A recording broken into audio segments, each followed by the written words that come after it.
Assalamu alaikum wa rahmatullahi wa barakatuh. This is the second video in Chapter 8, Electromagnetic Induction. At the end of this video, you should be able to define the phenomena of electromagnetic induction. First, let's remember the concepts that we have studied in the previous video.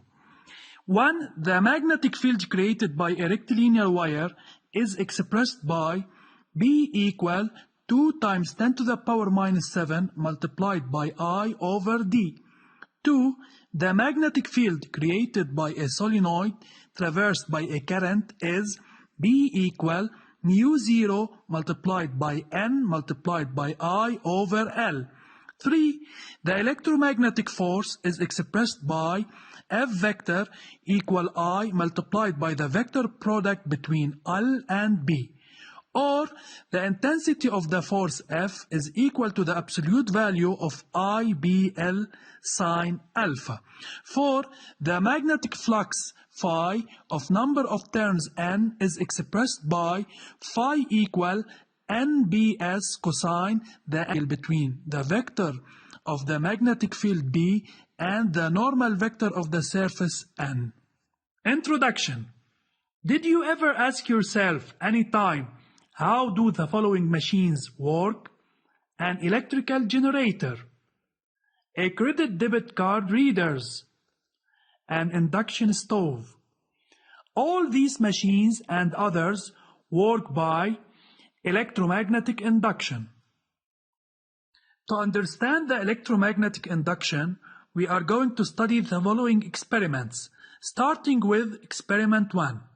In this experiment, we are going to use a solenoid, a galvanometer, which measures low intensities of electric current, and a bar magnet.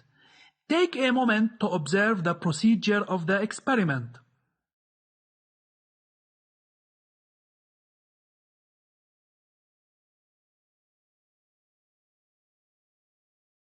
We observe that during the displacement of the bar magnet near the solenoid, the galvanometer indicates an induced electric current, while when the magnet is at rest, no induced current appears in the solenoid. Knowing that the displacement of the magnet leads to the variation in the magnitude of the magnetic field created by the magnet. Experiment 2. In this experiment, we are going to use two conducting rails, a resistor of resistance R, a source of uniform magnetic field perpendicular to the rails and directed inward, and a rod free to move along the two rails. Take a moment to observe the procedure of the experiment.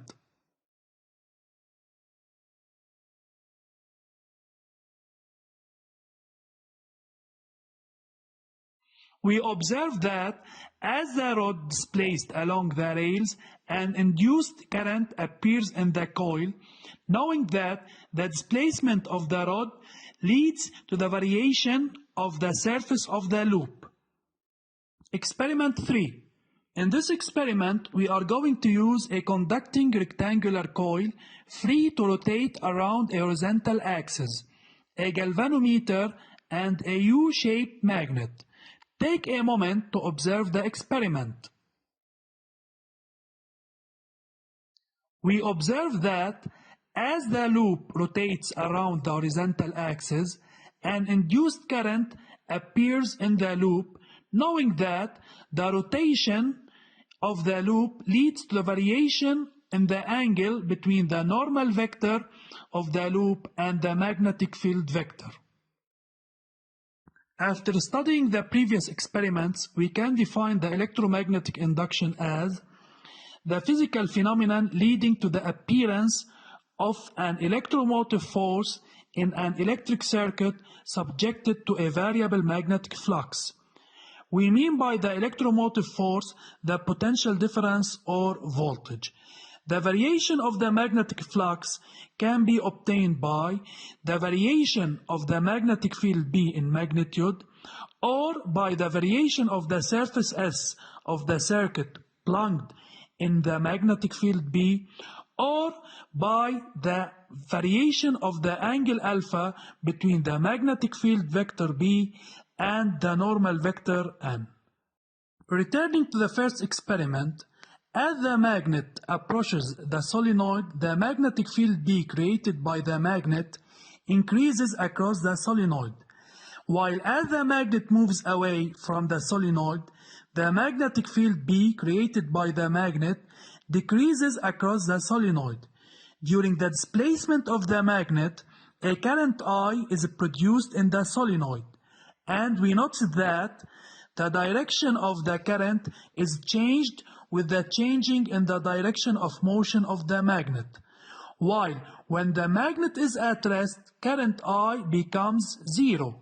So we can conclude that during the motion or displacement of the bar magnet, the magnetic field B relative to the solenoid changes. The magnitude of the magnetic field varies with time. The magnetic flux varies crossing the solenoid, so the solenoid becomes the seat of an induced electromotive force E, and thus produced an induced electric current I in the solenoid. Note, the existence of the induced current I depends on the resistance of the circuit. I equal to 0 in an open circuit or in the case of closed circuit with infinite resistance. Returning to experiment 2, as the rod CD moves to the left, the surface area increases, while as the rod CD moves to the right, the surface area decreases. During the motion of the rod CD, a current I is produced in the circuit, and we note that the direction of the current is changed with the changing of the direction of motion of the rod CD. And when the rod is at rest, no current is traversed and I is equal to 0. So we can conclude that the motion of the rod varies the surface area S. The coil produces an electric voltage across its terminals. When the rod moves along the rails, the surface area swept by the rod changes, which results in a variation of the magnetic flux through the swept area. The rod becomes the seat of an induced electromotive force E, and an induced electric current I flows in the circuit since it is closed. Returning to experiment 3, as the coil rotates, the magnetic field vector remains constant, while the normal vector N, which is always perpendicular to the surface of the coil, turns with the same rotation of the coil, and therefore the angle alpha between B and N varies, where alpha is between 0 and 2k pi. During the rotation of the coil, a variable induced electromotive force obtained, while when the coil is at rest, the current becomes 0. So we can conclude that the rotation of the coil varies the angle alpha between the uniform magnetic field B and the normal vector N.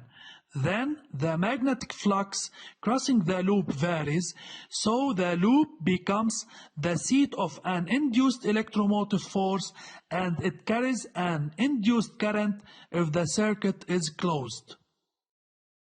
General conclusion. The variation of the magnetic flux leads to electromagnetic induction.